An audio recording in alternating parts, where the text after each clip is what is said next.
Okay, ladies, we are live. We are live, and let's get our recording going. Okay, this is Willie Jones, and you've tuned in to another edition of the Working... Recording in progress. I'm sorry. This is... Looks like our internet is a little unstable. But okay, can everyone hear me now? Okay, great. This is Willie Jones, and I'm president of Women for Progress of Mississippi, and you've tuned in to another edition of the Women for Progress radio show. And I'm so excited tonight because we have scheduled the Power of Women edition of this programming tonight that should have aired on Wednesday, and because of internet connection issues, we're going to have that conversation tonight. So I'm so excited about that opportunity because you, our regulars who join us every Thursday, will get an opportunity to get a taste of the Working One report that we do every Wednesday, where we talk to dynamic women from all over the country and the state of Mississippi about the work that they do and the impact that work makes to the state of Mississippi and to our economies all over now, because we're talking to women from all over because of COVID and because of the power of Zoom. We're able to talk to women everywhere. And so we're so excited about the conversation tonight. And tonight we're talking about the power of women, non-traditional careers for women. And we're going to be talking to women from all diverse groups of industry that are doing work outside of the box. So please make sure you share this conversation right now. Like us. If you have some friends and other girlfriends that you want to jump on, please do that right now. I do want to share with you, I'm not in my regular space. I'm in between meetings, so I'm here at PJ's Coffee, and I want to give them a shout out because they've made a little space for me here that I'm using their Wi-Fi and drinking their wonderful coffee, and this is a wonderful space. If you haven't been to PJ's, they're located in Fundren. Their outside patio, which sits probably about 25 people or more. So it's a great place for you to meet, great place for you to do what I'm doing right here. They have a wonderful indoor lounge that is open with really comfortable seating, and the food and the variety of pastries that they provide, in addition to their great coffee. And I think PJ's is really a New Orleans staple. So they do real good coffee down there, and the coffee here is great. I do want to give full transparency. My favorite place to get coffee is right down the street, Cups. Cups, a Mississippi-based company, has always been my favorite place to get coffee. But every now and then I sneak in here to PJ's and also get coffee here, and they're a great, great location. So we love all types of businesses here in the city of Jackson. So please come over and check them out, and you will not be disappointed. I have never had bad service here at PJ's Coffee. So now I want to get started right away with our conversation tonight. Mention two things that are going on over at Cultivation Hall. There's Innovate Mississippi is having their networking event, Connect, that I think starts at 6 o'clock. And so go over there, and that's a really great first Thursday's event. If you want to network, meet great people in the business world around Jackson, Mississippi, that's really a great place for you to be there. And stay tuned to Women for Progress, all of our activities, by going to our website, womenforprogress.net, our Facebook page at Women for Progress MS, if you want to stay connected. We got a lot of things going on for the month of March. This is, of course, Women's History Month.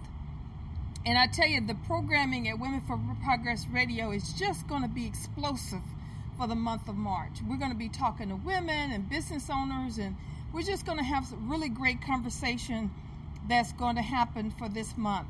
Thanks so much to all of those folks that tuned in to our March Lunch and Learn on Tuesday, March 1st. It was a great event and a really great conversation. And if you want to replay that particular programming, go to our Facebook page at Women for Progress MS. Go to videos, and you can go back to that roundtable conversation, which was called Courageous Conversations, where our guest panelist was Miss Juanita Brown, Nicole McNamee, attorney Kamisha Mumford, and the incredible Deidre Alexander, with the incredible filmmaker Dr. Wilma Clopton, who engaged and was the moderator for that conversation. And it was really powerful and inspiring. So please go back and do that. Now, let's get started tonight, because we got a lot of things to cover, and we have an amazing panel of women.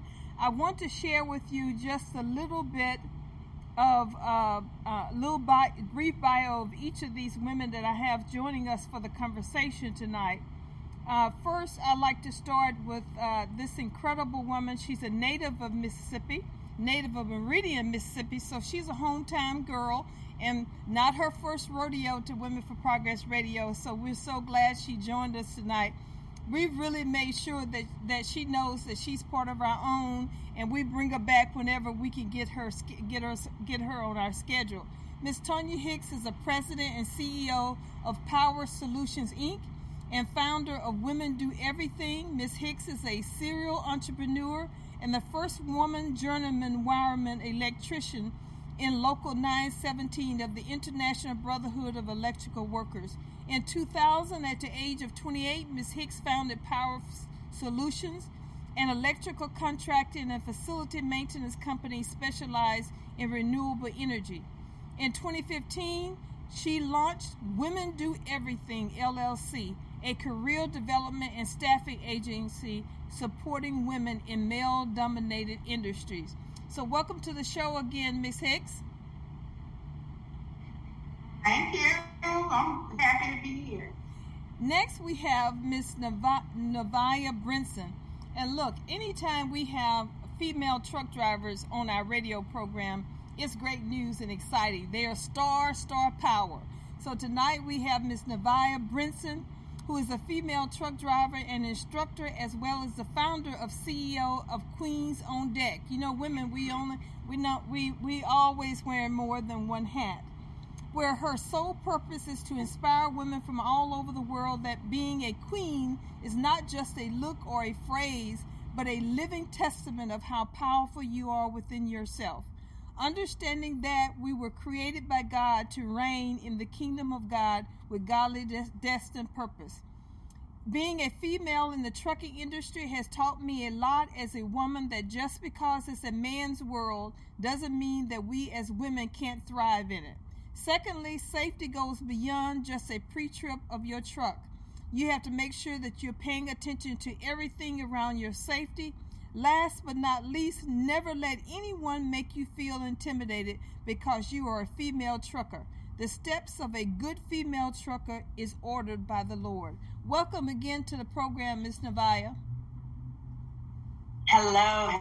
It's nice to be with you all tonight. You're looking beautiful as usual. Thank you so much for joining us tonight. And Miss Vera Hall, who's a member of our organization, was reared in Jefferson County, Mississippi. She graduated from Jefferson County High School and received both bachelor and master's of degrees from Alcorn State University in 97 and 98 consecutively. She also earned a Master of Divinity degree from Emory University in 2005 with emphasis in Christian religious education. Vera has done further study towards a Doctor of Philosophy, her PhD at Louisiana State University in Baton Rouge, Louisiana, and a Doctor of Ministry at Drew University in Madison, New Jersey. After pursuing degrees for careers which could not satisfy her appetite for success, in 2011, Vera decided it was time to pursue her dreams and form Innovative Performance Construction Company.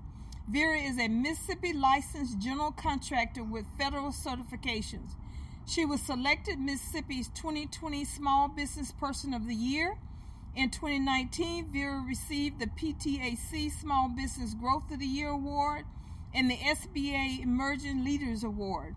She moved her business from the kitchen table in Fayette, Mississippi, and purchased commercial property in Jackson to continue the growth and expansion of her business.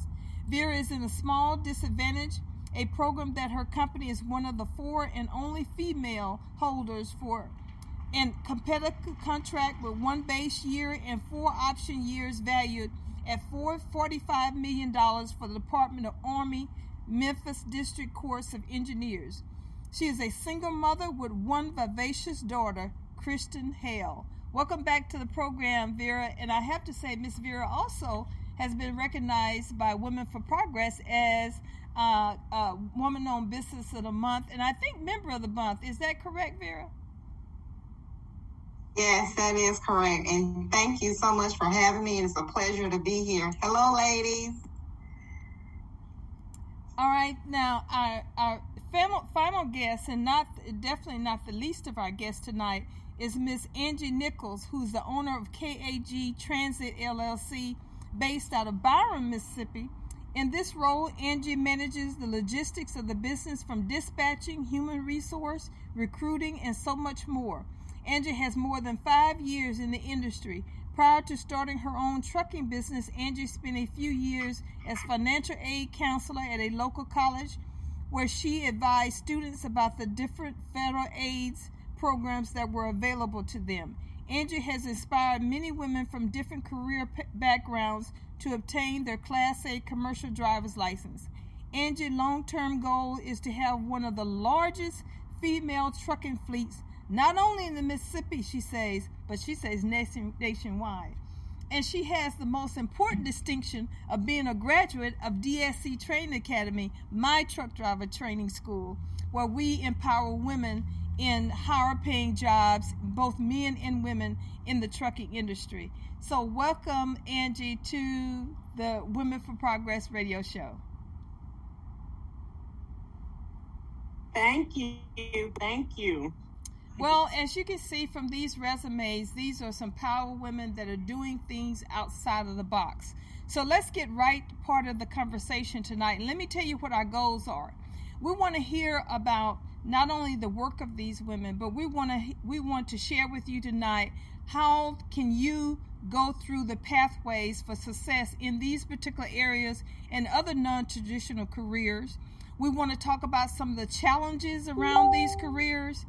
And also, we want to share with other young women about making sure that they look at these opportunities when they're considering what they want, how they want to build their careers, what type of work they want to get involved in. So we want to be very informative tonight, and we plan to do that. If you have any questions, I'm going to get on our Facebook page on my phone, so that if you have any questions, that I will be tuned in to you also. So let's get started. Ladies, I want you to each start tonight, and I think I'm going to call you out by name so that we can rock and roll tonight. I want to know, how and why did you choose the careers that you have chosen? We talked a little bit about that in your resume, but I want you to dig a little deeper, and I want to start with Ms. Hicks. Can you start with answering that question for us? Yes. I originally was a student at Central State University in Ohio, and I majored in mathematics. I minored in computer science.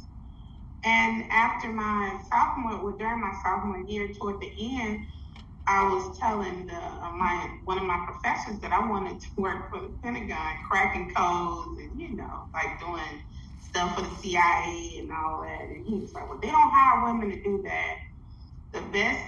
He said, the best thing you could do is be a math teacher. And I didn't want to be a teacher. I'm not teacher material. So that summer I went home and I ended up working on a construction site at a paper mill in Pennington, Alabama. And I realized that electricians use math all day, and industrial electrician. I was like, well, I'm going to do that. So at the time, I didn't know women didn't really do it. And I spent 5 years in apprenticeship there in Meridian and Local 917. I became the first woman in that local and the first Black woman in the state of Mississippi to be in union. So I like to say I chose it, but I kind of think it chose me.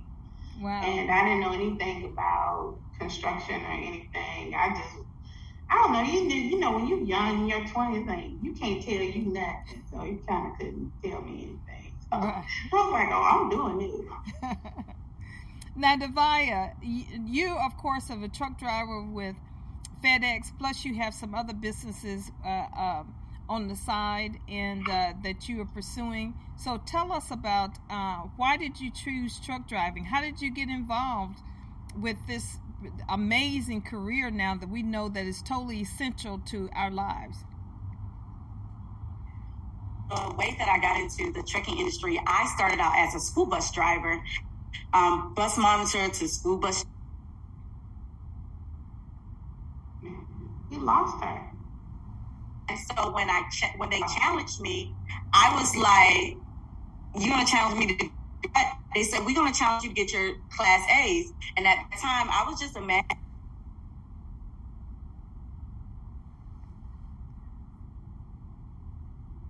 After 6 years since I took that step of faith to get my CDLs, and at that time when I went, it wasn't a.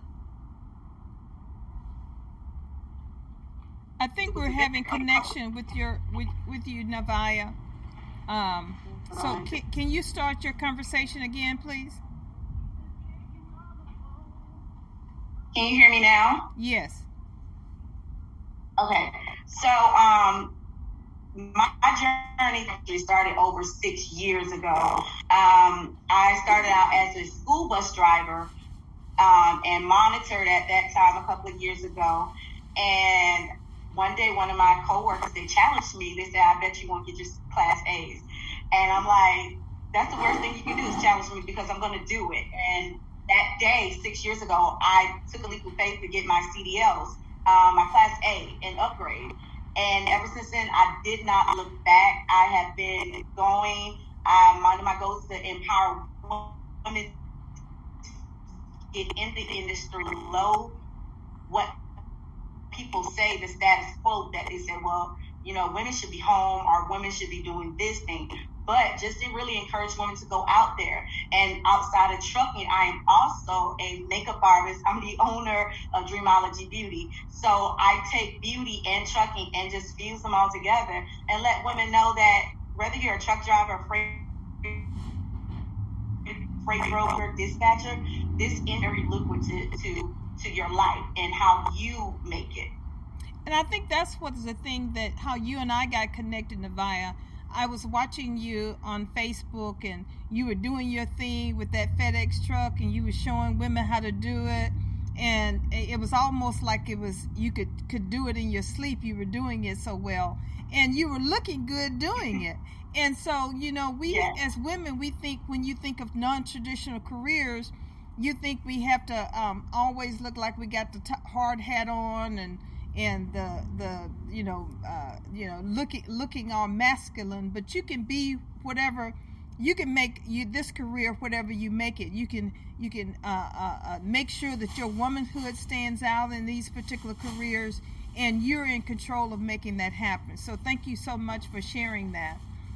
And then Angie, of course, when we met, because you chose DSC Training Academy, and you were one of our most shining students there, with such a positive attitude while you were there. And you said very, very clearly that this was something that you always wanted to do. You were already working with your husband in a transportation industry. So tell us about how you became to get your Class A license and now are full thrown in this particular industry. Yes, my husband and I, we started in 2017 with our trucking business. And right after me having my baby, I was like, okay, I need a break, because being a first-time mom, that was too much for me at the time. That's what I thought. But we got back into the swing of things once the pandemic hit, and my issue was I was going through drivers. I was giving them the sun, the moon. I even tried to give them Jesus, but it still wouldn't keep them there. So I was like, something is going to have to give. And I told my husband, I was like, it's just been pulling on me, I say, to get my license. And he was like, I don't want you driving the trucks. He said, because that's not your job. And I'm like, God has already showed me I need to get my CDL license. And one day, a driver was supposed to come in, and he didn't show up. And then my other driver, he called me sick. And I politely got in my car. I dropped my baby off at daycare, and I came to the school, and I asked Miss Sylvia, is it too late to enroll in class today? And she was like, no. So I was like, I'm here. Let me go ahead and complete this. And, you know, like how Navia was saying, I wanted to get in the industry. I'm thinking I'm coming in for one thing, but God showed me, you know, so much more out of this. It's more women that's getting into the industry. And like she said, you don't have to look like a little tomboy or anything, or come from a certain background just to drive trucks. If you want to do something different, then, you know, do it. So it's nothing, I don't think, impossible for us to achieve, as long as we put our mind to it.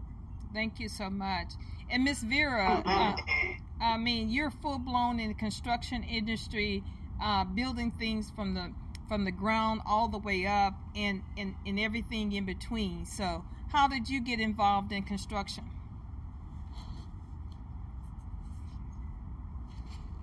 Well, I got involved in construction going through a divorce.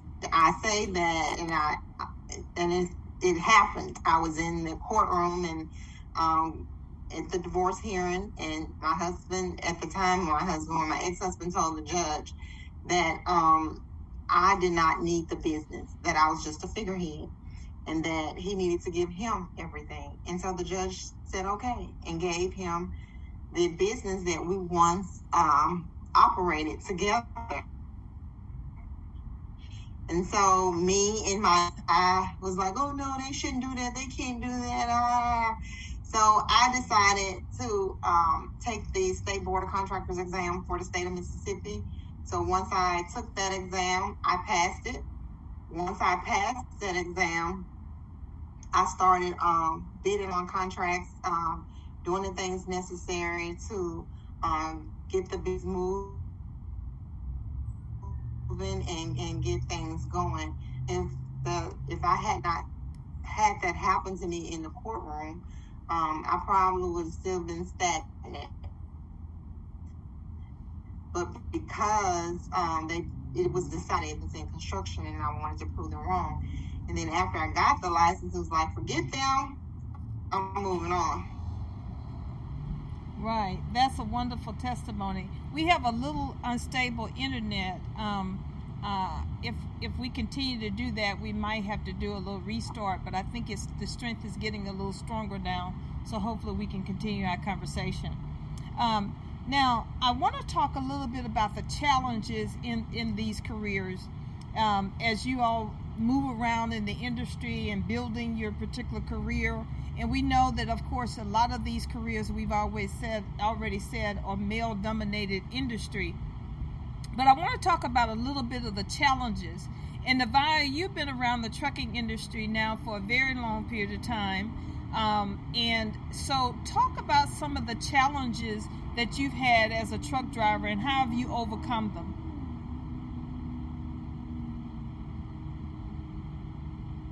Well, some of the challenges of being in the industry and being a female truck your weight. So many times they look at us. I can testify for myself. You know, they see me with my makeup, they see me, you know, nails done, and they're like, oh well, she's probably, you know, she's gonna need my help because she's too prissy to do that. So it's one of the things of proving that I can pull my weight, in that, not that we're saying that we don't need men, but we need you all, but I can still do this on my own. I pull doubles every day. FedEx Ground, we're putting sets together every single day. So that is one of the issues, that I've had to deal with. And not only that, proving that I deserve to be here just as much as you deserve to be here. We put in the same work. So just because we are two different genders doesn't mean that we can't do the same thing and come together. So one of the things that I have noticed now and that I have started around where I work is that, listen, we need each other.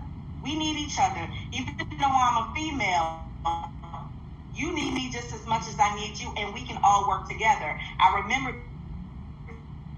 being out on the yard, probably about to my left, and I seen a young man, and he was struggling. So, most females, not even most females, some guys, they will not go help that driver. I said, you know what? Let me get out. And I went over there, and I helped him. And he said, thank you, because I would not have expected another female to come help me, because most men won't even help me. So just changing the way that they look, their imagery on women, and how we can also be a help to them, that literally changed that man's mind to let him see, hey, I'm not here to take your place, but we can still help each other.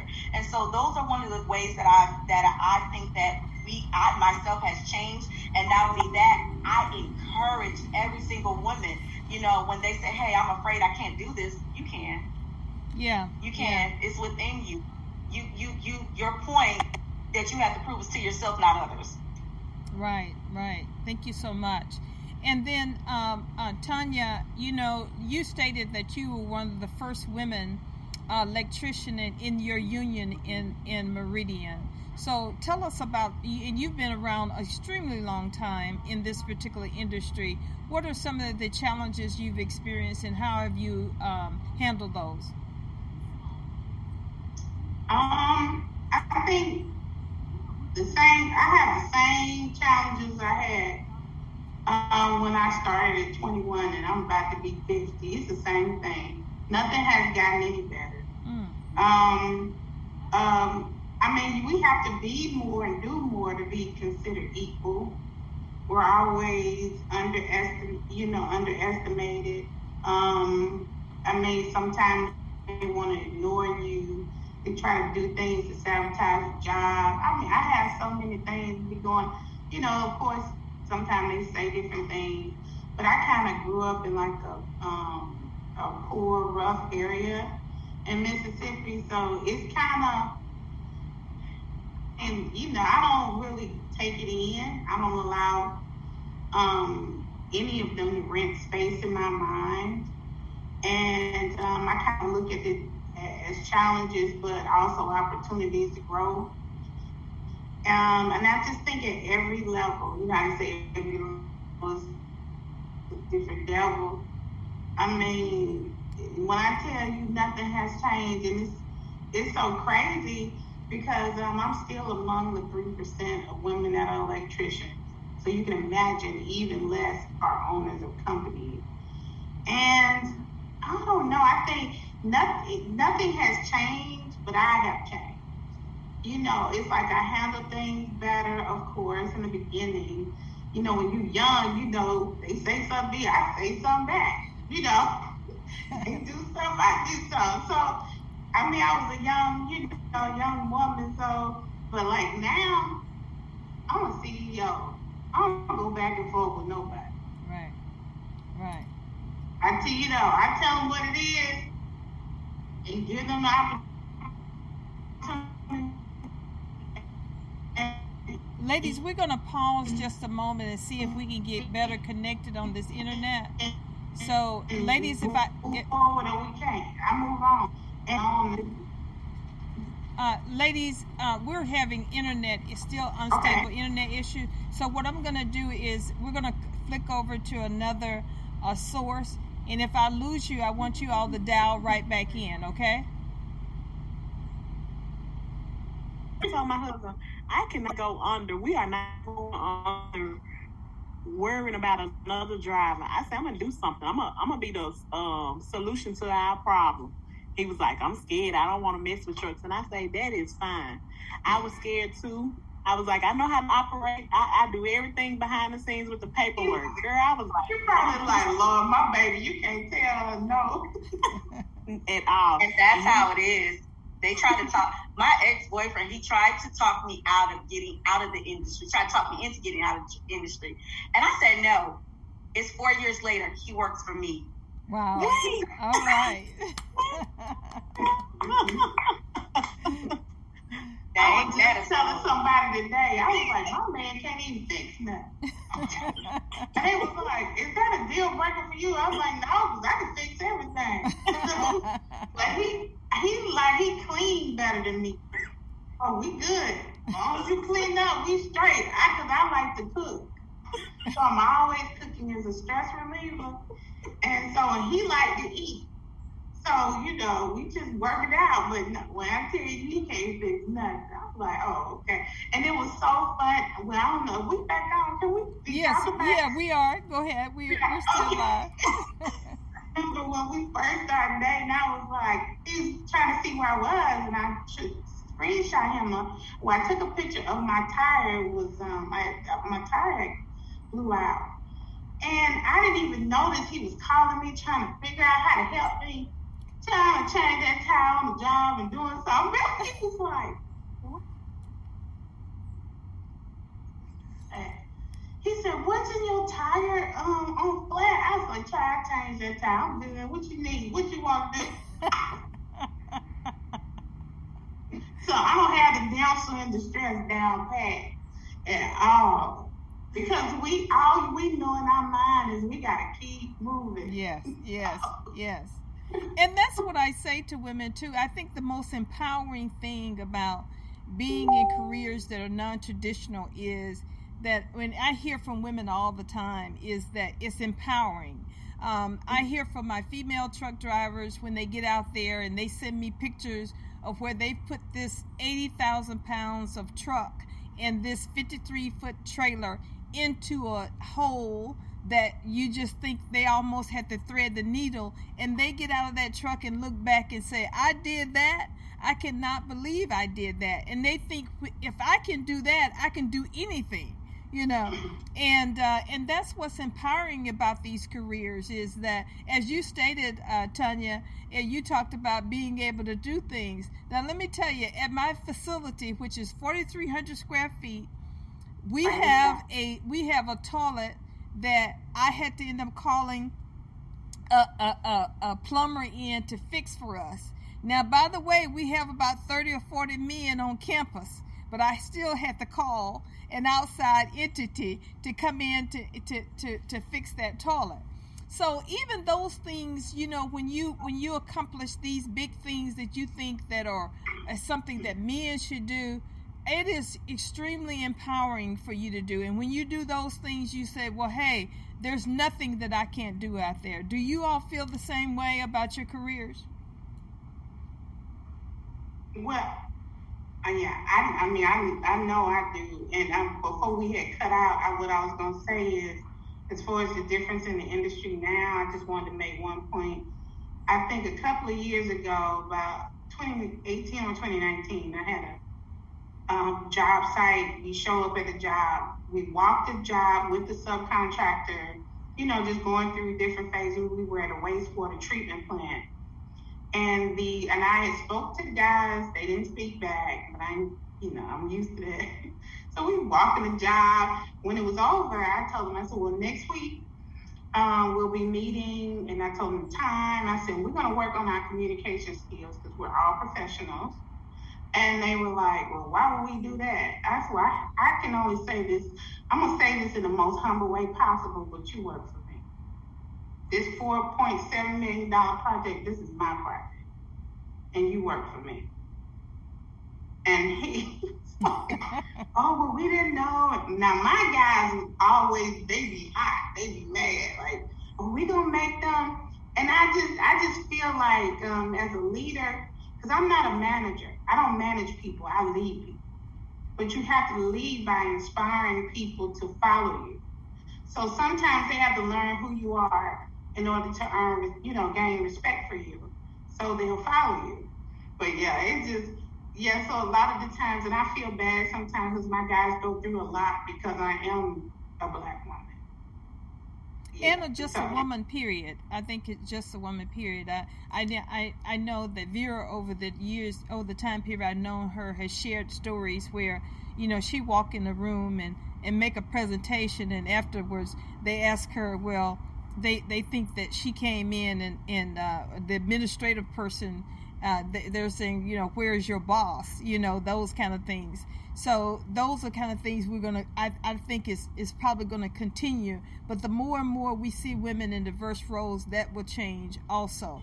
Now, I want to talk a little bit about pathways to these particular careers.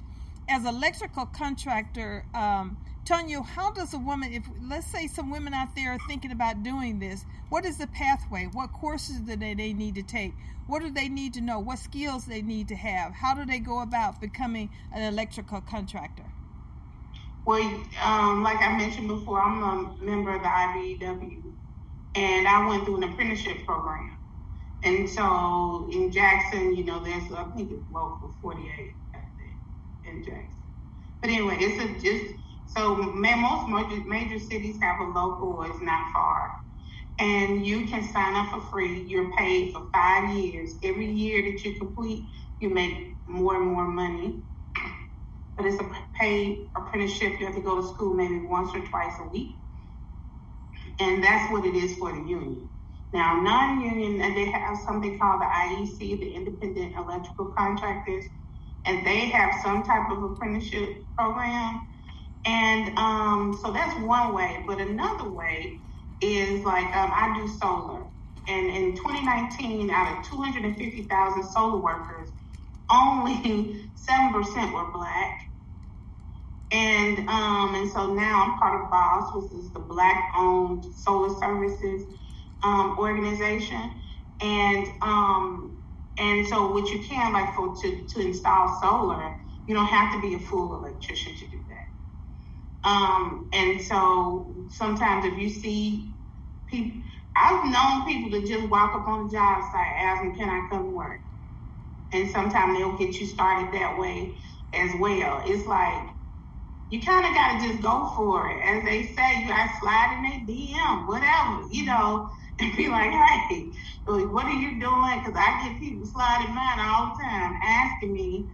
And sometimes I don't get to respond to everybody, or it's not as lengthy. But it's like, shoot your shot. If you see something you want to do, stop, ask the person, do they know somebody, or y'all hiring? Because I tell you, it's not one construction company that's not hiring. Because we have a shortage of skilled labor, and the biggest shortages are in male-dominated industries like construction.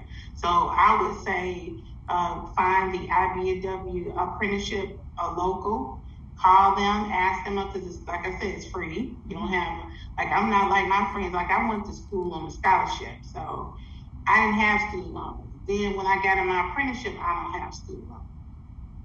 And most of us as industrial electricians make a little bit over $100,000 a year. And that's the great thing about the apprenticeships. It's a great way to go. It's a great way to get into these industries. There's apprenticeship programs also in construction. And Nevaya, and both Nevaya and Angie, you all, I'm sure, went through a truck driver training school. Angie, your program was a 4-week program, and you were ready to rock and roll. Nevaya, what was the pathway for you into trucking? How did you learn? How did you get your Class A license? How did you get started with this career? Well, mine was a little bit easier. All I had to do was get combinations and the other endorsements on mine. But my training was about 6 weeks, and I was in the middle of Utah. It was so cold, but that was the training that I had. It was 6 weeks. I think it was a little bit more intensive training that I got versus what I see now that other people get about the training. And I think the thing that people need to understand is that you have to prepare your mind mentally to go into this industry. You just can't say, I want to do it. You got to really prepare yourself mentally, financially, how you're going to get by. And those are the things that they don't tell you when you go into it. Yeah, and that's what I say to women when they come on board too, and men. that, we can teach you the skill, but you got to have the right attitude. You got to come in with commitment. You can't do this. You can't come into this industry in transportation and trucking and say, well, I'm going to try it out for 30 days. It is, you're out there driving 80,000 pounds of everything. And nobody wants you out there on the road not being a professional driver, not having the safety skills and knowledge that you need to have, because lives are on the line. And you got to be committed to it. And you got to be committed to it long term. You got to be able to understand you're going to be away from home this first 6 months. And you really don't get your real value. Now, even though first-year drivers average anywhere from $50,000 to $60,000 a year, the real money starts rolling in after you get a year experience. Do you ladies agree with that? Mm-hmm. Longer than that, actually. Yeah. I know in construction, I do not think I saw profit until like year 9, and I've been in it 11 years, and I think the thing of it is that a lot of it had to do with me being hungry to bid on projects. And so I was just bidding enough to get by with the operating expenses and not bidding to live after, the project or after 2 or 3 years later. And so once you understand it, because nobody taught me how to put your profit and your overhead in there properly. It was always, and I remember we bidded a project, and I had a project manager. This was before COVID, and the project manager was here, and we did not win the project, because we had learned how to do our overhead and stuff.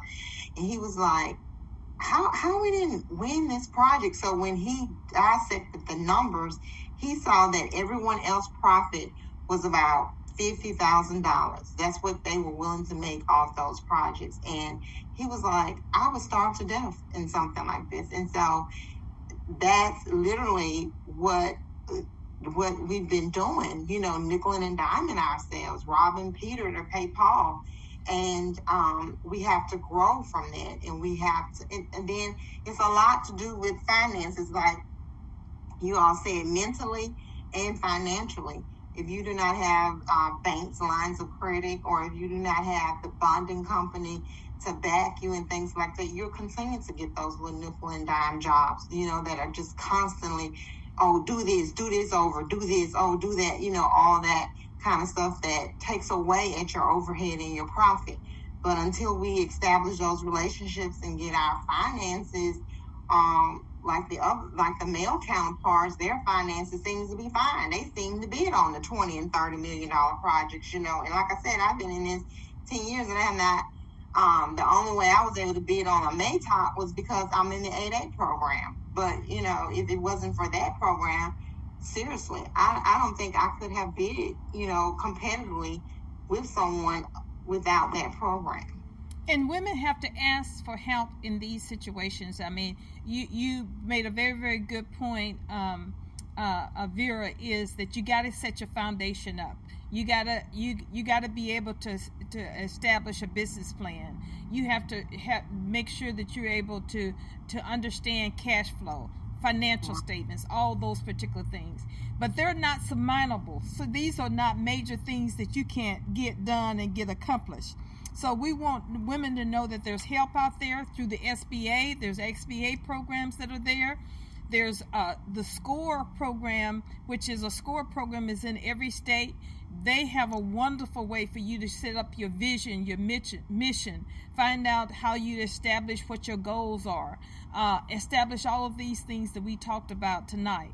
And then in truck driving, come and talk to us at DSC Training Academy. We have amazing staff of folks that's going to walk you through the process. And believe me, we're different at DSC Training Academy because our goal is not to fill the seats.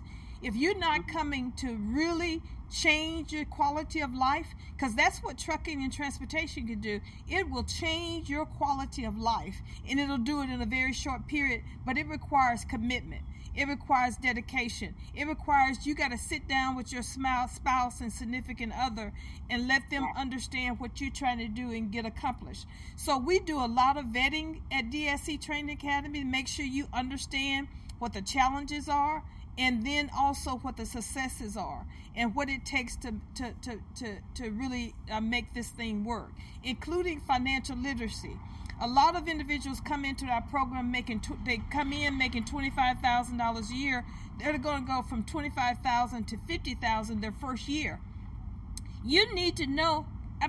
You're going to immediately begin earning $25,000 more a year. What do you do with that money? How do I manage that money? How do I make sure that I'm maximizing the opportunity while I'm out there on the road, that I have a real plan?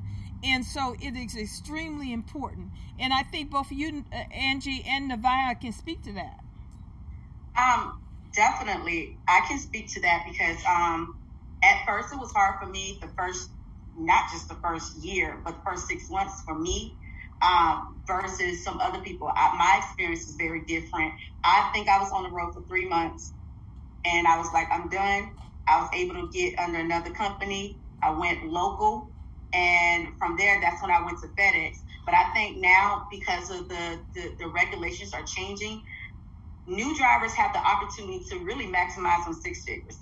I'll give you an example. I had a driver who just got out of school over 4 months ago. As soon as he got out of truck driving school, he came to our company. We gave him a set pay week on the miles. He went over those miles. This guy makes more than most owner-operators, and he's already looking at 6 figures in his first year. But it depends on where you're at in your research. It goes again on your research. So I think that FedEx has offered this program underground contractors where your first 3 months will be with a trainer for the first 3 months. Then after that, you go by yourselves. And that's giving them an opportunity and an up on the game to get the money. But it's all on your research and where you go. Because that first year, from what I hear and what I experienced just for the 3 months that I was out there, it was very, very hard. And so I had to be a good steward over what I had. I couldn't go out there balling, even though my kids say, you're a truck driver, you should be balling. You should have bands of money. No, I don't. I don't have that right now. I have to be a great manager. So once you learn how to steward your life, steward your money, you would know your worth and what you're looking for. And also, there's so many different, that's what I love about trucking. You got flatbed, you got tankers, you got doubles and triples, you got all hot shots, those who got hot shots. It's limitless for what you can do to get it, but you got to be a good steward and put everything in the right place. Thank you so much. You said it exactly right. All of these industries, and the goal is tonight is to let women understand that no matter where you are, we have a few more minutes left, but no matter where you are, if you're these non-traditional, and we're going to be talking next week with women about women in tech, because when we look at all of these non-traditional careers, women have a very low participation rate. Only about 6 to 7% of women participate in the transportation industry nationwide. Did you hear me?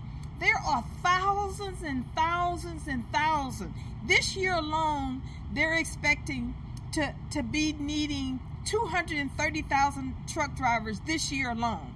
And when we say that 6% of women, participation by women, I mean, the field is wide open for us. The same thing with construction. I mean, Tonya talked about, she started this thing from the time she got in it when she was 21 years old to here she is now 50, that things haven't changed for women. She still is in the minority.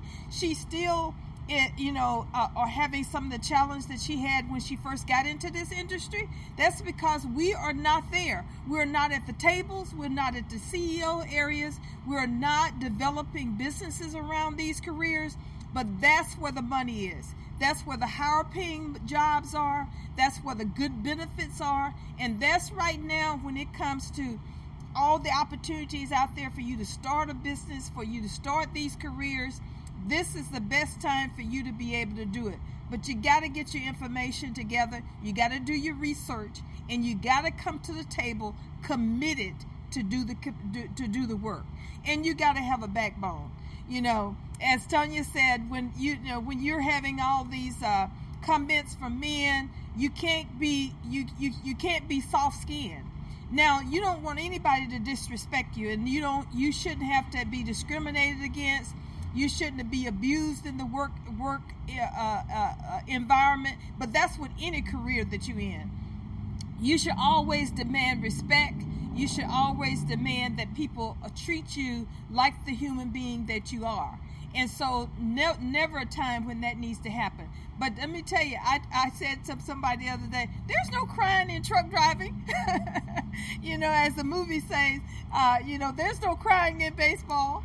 You have got to understand the challenges there and making sure that you stand up for yourself. And there are protections for women all across these industries for you to make sure that you're reporting. If you're being abused or you've been harassed in any kind of way, there is mechanisms for you there. The goal is to be successful. So I want to give a little bit of information. Call DSC Training Academy if you're interested in truck driving careers. We have scholarships for women. We have grant programs for women, for both men and women. Right now, if you're listening to the conversation, or if you're a female who has a husband, or if you have a young man that's coming out of school or coming out of college, and you want them to be in higher paying careers, look, we have scholarships and grant programs for both men and women, and especially young men right now. So call us at 601-351-5858, 601-351-5858, or go to our website where you can start applying there at drivingyourfuturems.com, drivingyourfuturems.com. And let me tell you about an exciting thing that's going to be happening at DSC Workforce Development Center. We're starting a pilot program for women in construction, and it's going to be free to women. It's a pilot program for women. So if you're interested in signing up, it's going to be limited enrollment initially. Reach out to us on that website, drivingyourfuturems.com, or give us a call at 601-351-5858, and you can also sign up to be part of that pilot program. And all of our careers at our workforce center has a clear pathway to jobs. So we're not looking for you to come down and say, I just want to get this on my license, or I just want to get my blue card for construction and just to have it, or be able to hang a door up in my living room or whatever. These are about careers. This is about going to work. This is about putting you in jobs that's going to change your life. The same thing about tech. We have Mississippi Coding Academy. If you're interested in becoming a coder in tech, again, there's low participation levels in tech. So next week, we're going to be talking to women in tech, and we're going to be sharing the pathway to those particular careers too. We're going to be launching a cybersecurity program. The average income for cybersecurity techs is $91,000 a year. $91,000 a year. And most of these jobs can be done from home. Post-COVID, a lot of women are saying, I don't want to go back into the regular brick and mortar environment. I want to work from home. I want to homeschool my children. I want to spend time with my children. I want to change my quality of life to where I am not stressed out. It's a different environment for you. And I tell you, jobs in tech is the way to get that done and have that done. So we're down to our last few minutes, ladies. And I want to end our conversation tonight with giving you each a couple of minutes to say, if you're talking to young women out there that are starting out their careers, or young girls who are thinking about careers, what would you share with them about this industry? And Nevaya, I'll start with you first. I would say dream in color, and don't let anyone talk you out of your dream. Your dream is going to be the most important thing that you will strive to and to see manifest for your future. And remember that you are a legacy carrier. So as you're on your journey, whatever industry that you decide to go on, remember that you are a legacy carrier and you're building a legacy for people, for your children, for the future. And don't let anyone stop you from doing that and leaving your imprint in the earth. That's it. Wonderful. Miss Tonya?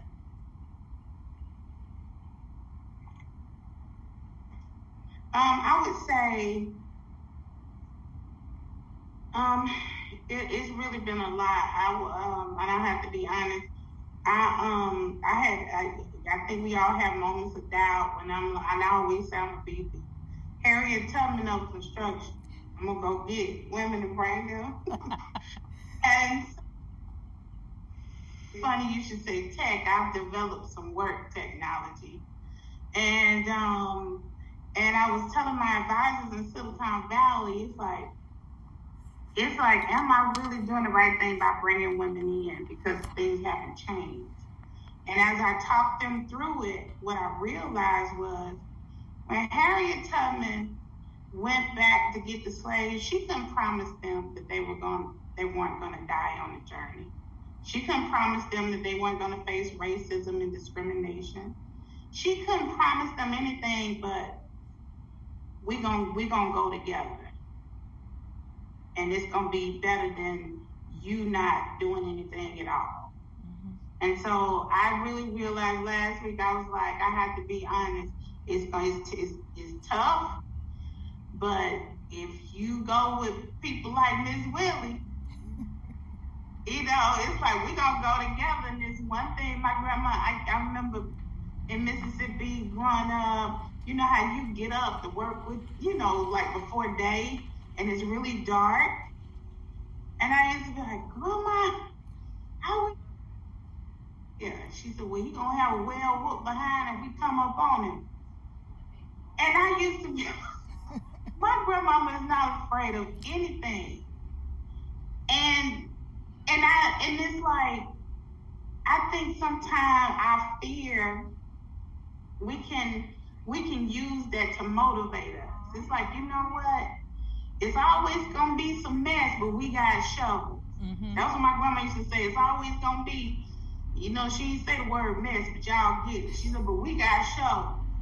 And if you got that mindset that God has equipped me with everything in me to do this, or to do what he has called me to do, you ain't really worried about nobody. That's right. Yeah, and so that's what I would say.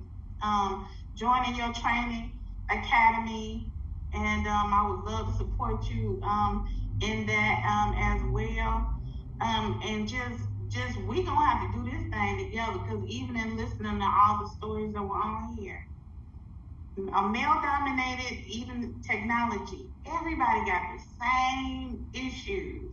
It's almost, we just doing different type work, but we feel the same. We still have the same love, and you be torn by the children and this and that. We have the same concerns, and I just think we're not gonna be able to grow in numbers if we do not move together. And that's what I think. And thank you so much, Ms. Willie, for having me on. Thank you, Tonya. And Angie and Miss Vera? I would tell the younger females, time is something that we cannot get back.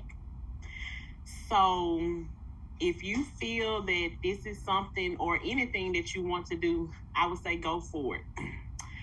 If God gave you a vision, that vision is for you. It's not for your mother, your brother, your sister, just no one. So just because your parents may have plans for you, you talk and pray to God, seek him. And if he told you to do it, he's going to make sure that that's what he wants you to do.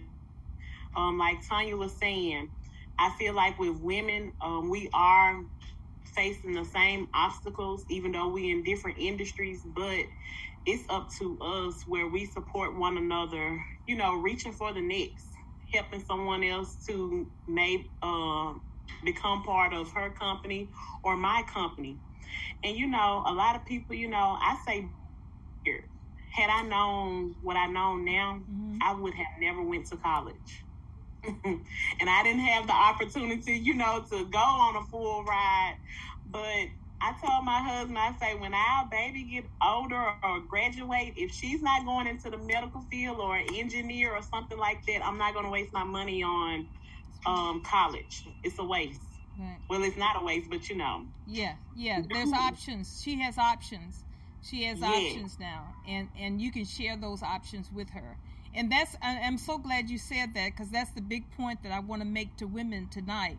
You have options that are way beyond your imagination, and you can do it all. And put all the options on the table. Don't take anything off the table. Don't take anything out of the box.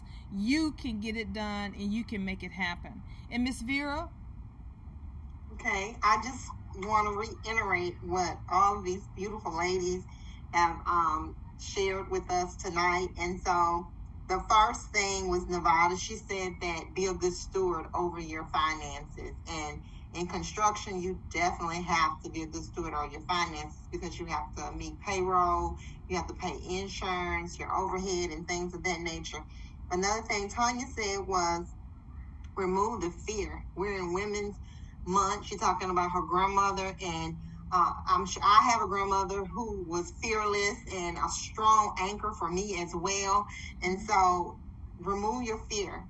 I could have let fear grip me that day in that courtroom, but I had to prove a point that this woman is nobody's figurehead.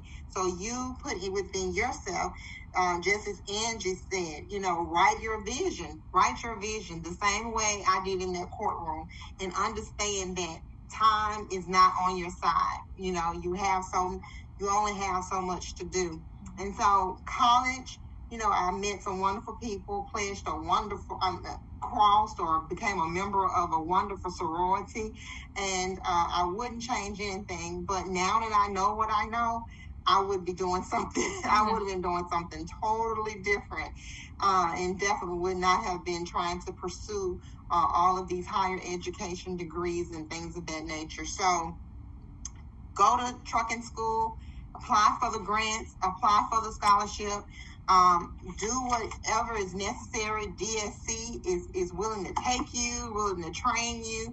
If you're listening and you've been been doing something and just stagnant in front of the television, get up. It's time to get up, get moving, put that fear aside, get courageous, and call Ms. Willie Jones. Call the first thing in the morning and say, look, I'm ready. Get moving. Stop it. Don't do this any longer. Those little checks gonna run out, and the stimulus stuff and the unemployment stuff. You're gonna need some real loot. Trust me. You're gonna want to go to that Beyonce concert. You ain't gonna have no money. So call her. Yeah. Thank you all so much. You all have been incredible as usually, as I know when I brought all of you to the table. This won't be our last conversation around this particular opportunity. We were a little challenged around our internet tonight, but no worry, because you all did a wonderful job. You hit all the points that I wanted to share with women tonight. And look, the other thing that we have a workforce development center down on 55 South. So when people come, if you don't want to get into trucking, you don't want to get in construction, and you don't want jobs in IT, we don't let you leave our facility. I always tell my staff, look, if you sit with them and you talk to them about all these opportunities and they decided this is not for them, you make sure they talk to me. If I'm on the phone, sit in the lobby, let me get off the phone, because I want to connect you with some information.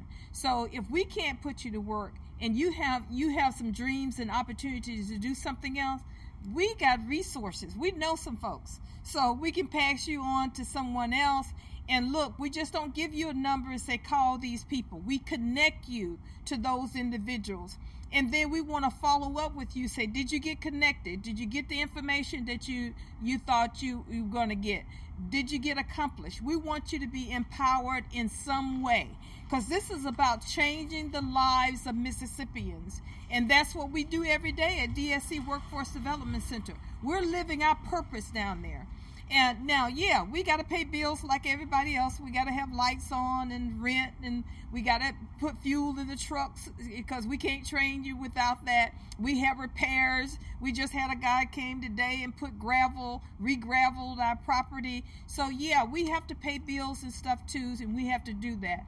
But our focus, our purpose, our vision is to make sure that you use these opportunities to change your quality of life. And we love what we do. The people that are there love what they do, and they want you to be happy and satisfied and empowered when you leave there. I'm so grateful to all of our partners at DSC. Total Transportation, Swift Transportation, Snyder Transportation, and so many more that work with us every single day to put individuals to work in these particular industries. Mississippi Coding Academy, and so many other of our partners, community partners that we work together to do the work we do. We thank Kellogg Foundation for giving us grants to empower people and put them to work. Kellogg is a wonderful partner that understands the empower of workforce development, and especially around women. So thank you all so much for joining us tonight. These incredible women, Miss Tonya Hicks, Miss Angie Nichols, Miss Vera Hall, Miss Nevaya, Denise, who was with us tonight. Thank you so much. Shout out to FedEx. Well, all they doing there, they're putting some amazing things they're doing for women there. And I'm gonna wrap up. Tonya Hicks created this foundation called Women Do Everything. Mm-hmm. Not just women can do it. She says women do everything. And I love that she put that everything. Tonya, explain to us what that organization is about and what you all do there. Women Do Everything. We help women get into male-dominated industries. And since the pandemic, we weren't able to move into a facility. And I had to figure out another way, so I chose to build a platform. I chose to go into tech and develop a virtual way to train using AR and VR and the headset. But most importantly, this summer, we're launching our online platform called Handy Woman Pro. And I don't know if you're familiar with TaskRabbit, Thumbtack, or Angie's List. Angie's List, we are. Yes, yeah. But Handy Woman Pro is an online platform for women service and suppliers, service providers and suppliers. So we're about to start onboarding women that want to be their own handy women, have their own flexible schedules, and be able to go to different people's homes to make repairs. But it's our focus is when we don't discriminate. But our focus is women, because with Thumbtack and Angie List and those things like that, TaskRabbit, Nextdoor, some of those things, those algorithms are unfair to women, because if you don't have the volumes and sales, that algorithm pushes you down to the bottom.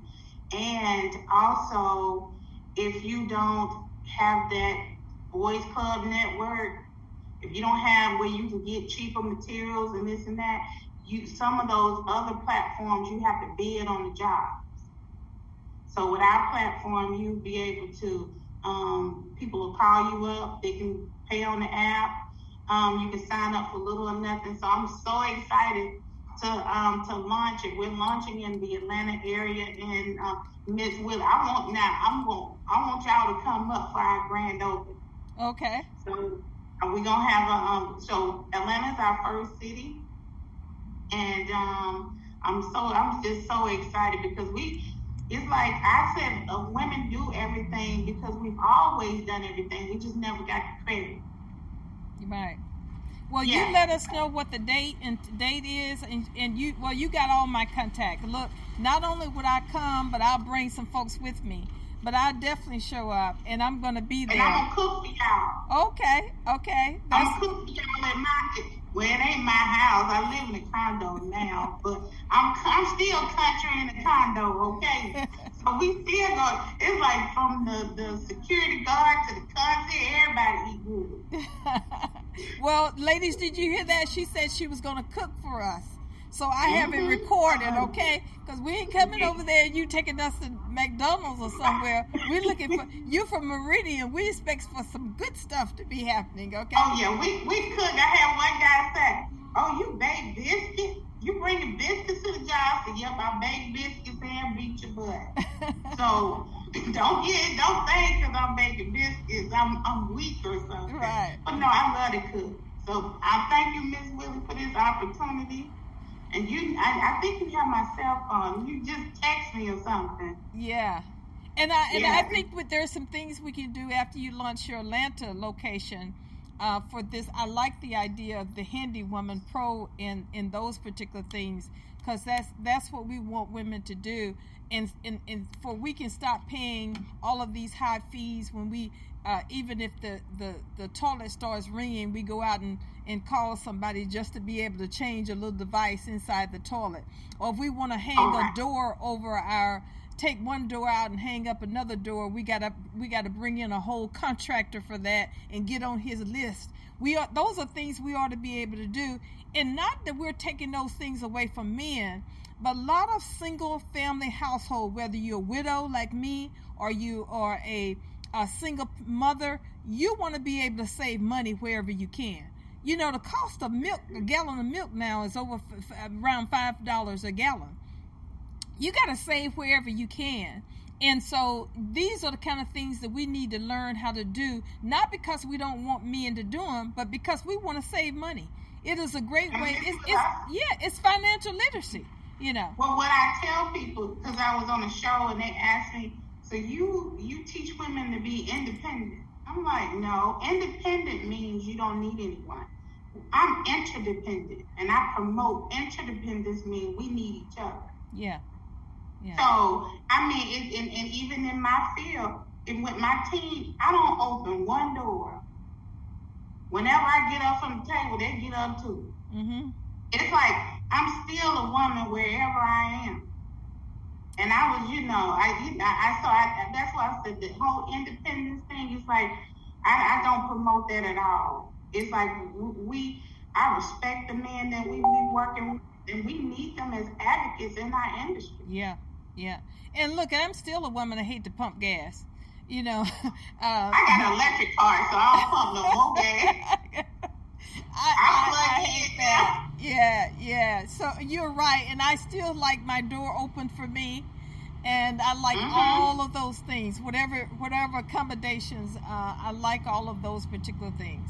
So thank you all so much. This has been the Women for Progress radio show.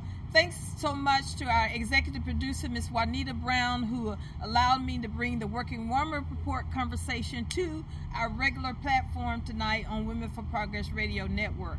We have so many things coming up. I want you to stay tuned. If you want to get on our mailing list or get notifications about all the conversations, things that we're doing, please text at 601-259-6770 your name and email address and your cell number. We'll add you to our database. Go to our Facebook page at Women for Progress MS, at Women for Progress MS. That's where a lot of things are happening, and you get notified of what a lot of things also on the Facebook page. Our radio page is womenforprogressradio.com. Every time we go live here on Facebook, we go live there, so you don't even have to go to social media. If you want to, every time we go live with our shows, they're going to be there. There's a list of all of our podcasts and radio programming there also. Thanks, everybody, for joining me again tonight. This has been Women for Progress Radio. You all have a wonderful rest of your week. Thank you so much. Bye, guys. Bye-bye. Good night.